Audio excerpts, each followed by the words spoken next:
Hello everyone, and I have one more very interactive and a very beautiful chess game to show you by Vladimir Kramnik. In this chess game, the 14th undisputed world chess champion Vladimir Kramnik has the white pieces, and his opponent Bluebaum, he is a German chess grandmaster, and this chess game was played in 2017. So let's see what happened in this very notable, amazing chess game. A very interactive chess game with lots of tactics, with lots of creative, amazing ideas. So also at the critical moments of this chess game, try to guess the winning moves for white. So let's see what happened in this very exciting chess game. Kramnik starts the game with knight to f3, and this is known as the Reti opening. d5, g3, and we have king's Indian attack.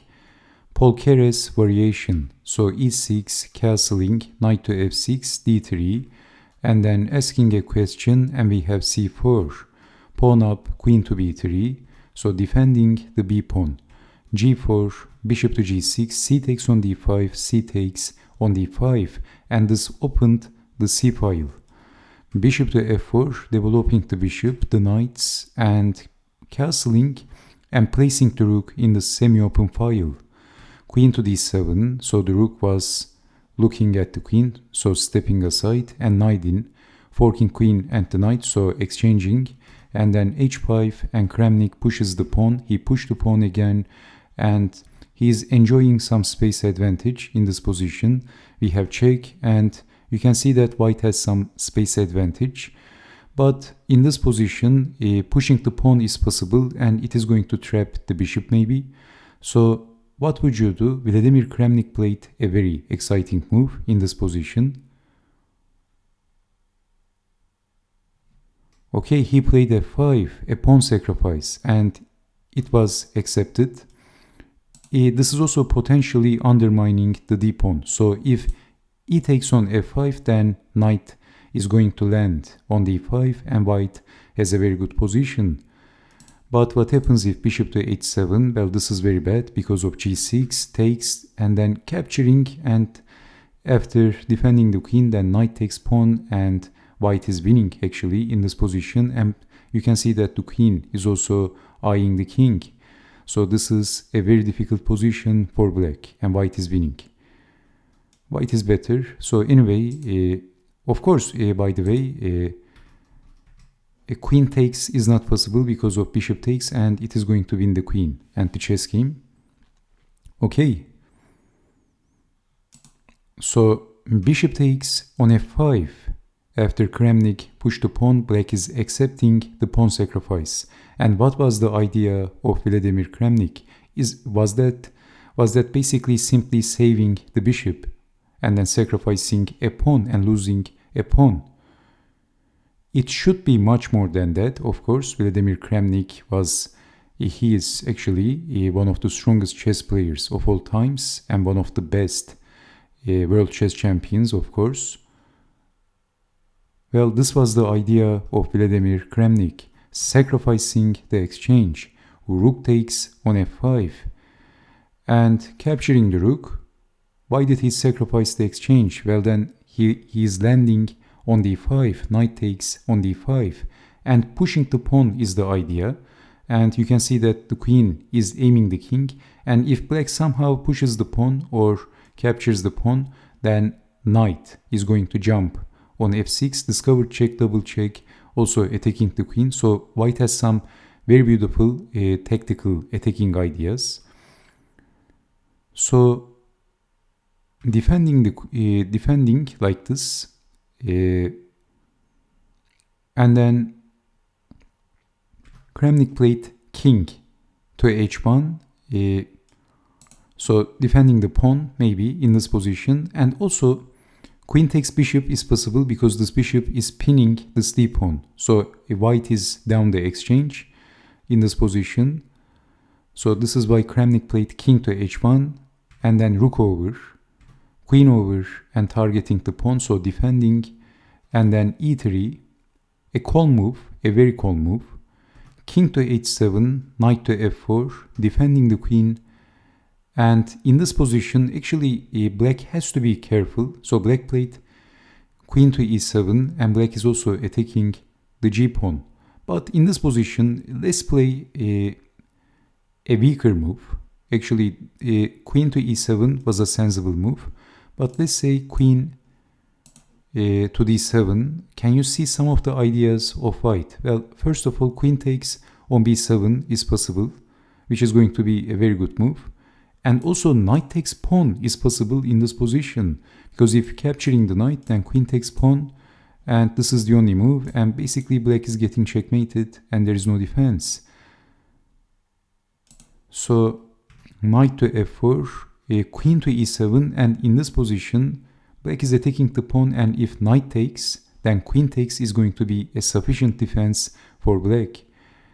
In this position, Kramnik played queen to g3, a very strong move, and both defending on g5 and at the same time he's threatening to play, I think that's a threat, queen to h4, and then knight takes pawn is possible, and actually defending that is going to be very difficult. So if capturing the knight, after a knight takes, after queen to h4, the queen is aiming the king, and defending is going to be very difficult. So after capturing, of course, queen takes and black is getting checkmated. So it is actually, it is getting very dangerous for black. So bishop to c7, this bishop is a very strong piece. So black is attacking this very strong piece of Kramnik. But in this position, Kramnik basically says, my bishop is stronger than my rook. He plays rook takes on c7, incredible move. Double exchange sacrifice by Vladimir Kramnik.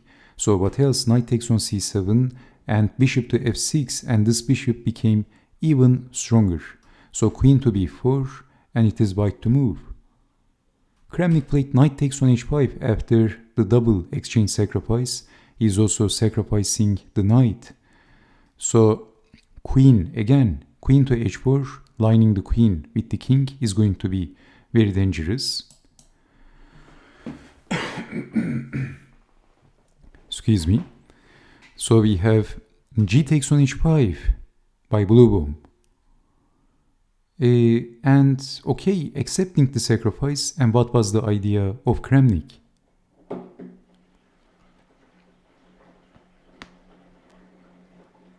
Well, this is the idea, g6 by Vladimir Kramnik, and this is a very strong move. So if king to h6, then queen to g5 is going to be checkmate. So black played king to g8. So if king to h6, checkmate, getting checkmated immediately. So after g6, we have king to g8. But what happens if capturing the pawn? Can you see what is the problem?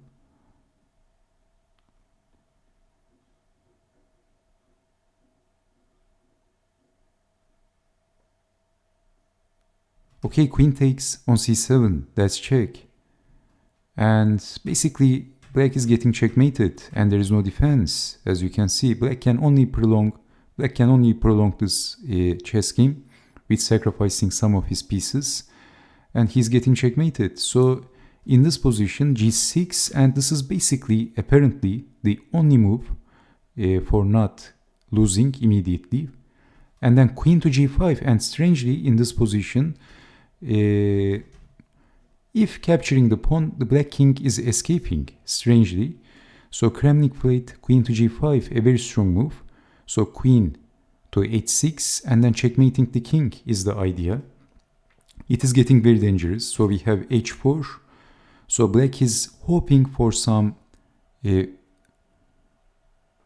checks with this move, some perpetual checks, but queen to h6 by Kramnik, and apparently there is no defense. We have queen to e1, king to h2, check. So you know the idea much better now. This is why black pushed the pawn.